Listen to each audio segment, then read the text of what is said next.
यीशु हमारे खुदा यीशु मसीह का फजल हमेशा हम सबों के साथ होता है। यीशु मुकाशवा उसका चौथा बाब, जहाँ मुकद्दस यूहन्ना रसूल हमारे आसमानी बाप यानी हमारे खालिक और हमारे खुदा के तख्त और उसके जलाली शख्सियत को बयान करते हैं, उस माहौल को बयान करता है कि जो नूरानी है, जो जलाली है और जो खुदावंद के जलाल से मुनव्वर है। तो बहुत ही खूबसूरत वो माहौल हमें लगता है और हमारी ख्वाहिश है कि हम उस माहौल में जाएं, मेरी भी और आपकी।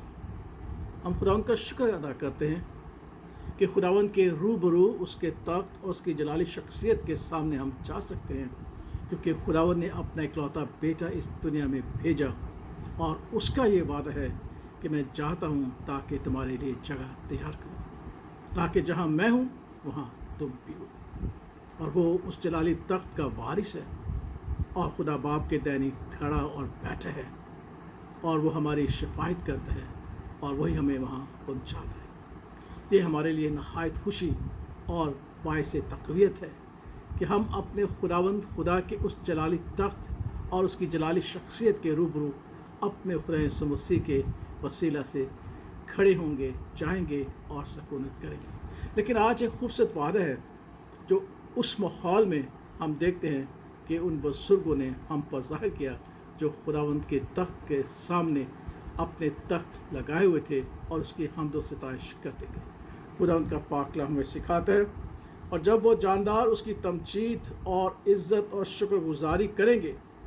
जो तख्त पर बैठा है और अब्दुल्लाबाद ज़िंदा रहेगा,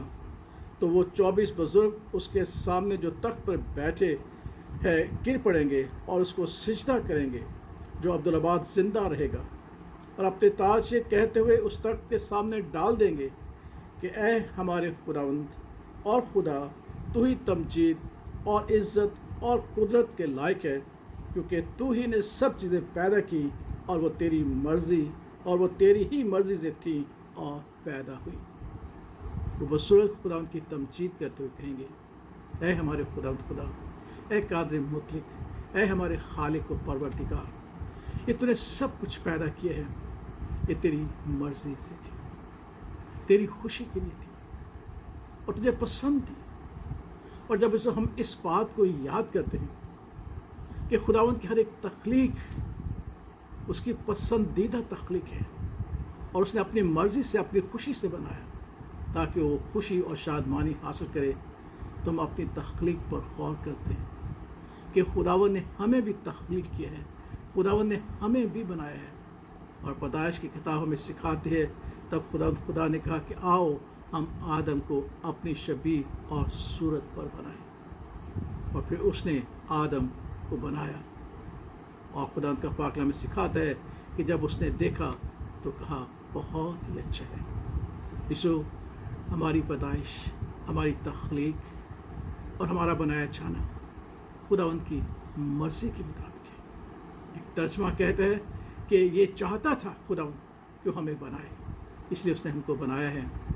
और हम उसके हाथ की कारागरी हैं, उसकी चरागाह की भेड़ें हैं। वो हमसे प्यार करता है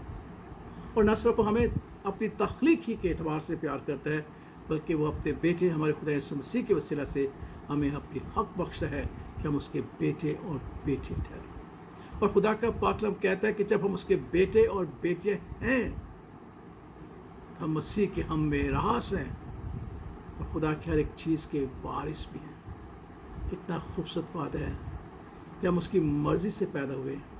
और उसने अपनी खुशी और शादमानी के लिए हमें पैदा किया, ताकि वो हमारे वसीला से उस खुशी को हासिल करे जो हासिल करना चाहता है। आज जो मेरे लिए और आपके लिए एक चैलेंज है, क्या मैं अपने खुदा उनको खुश कर पाता हूँ कि नहीं? वो तो मुझ में खुशी ढूंढता है, क्या मैं अपनी खुशी उसमें ढूंढता हूँ जो खालिक है, जो मालिक है, जो अब्दुल्लाबाद ज़िंदा है, जो खुदावंद है और जिसकी बादशाही की इंतहा न होगी और आखिरत न होगी। ये खुदावंद का फजल है कि हम उसकी मर्ज़ी के वसीला से पैदा हुए, और यही खुदावंद का फजल है कि हम उसकी मर्ज़ी के वसीला से, उसके बेटे यीशु मसीह के वसीला से अब उसकी नज़दीकी हासिल करते हैं और उसे बाप कहकर पुकारते हैं। खुदा उस कलाम की समझ और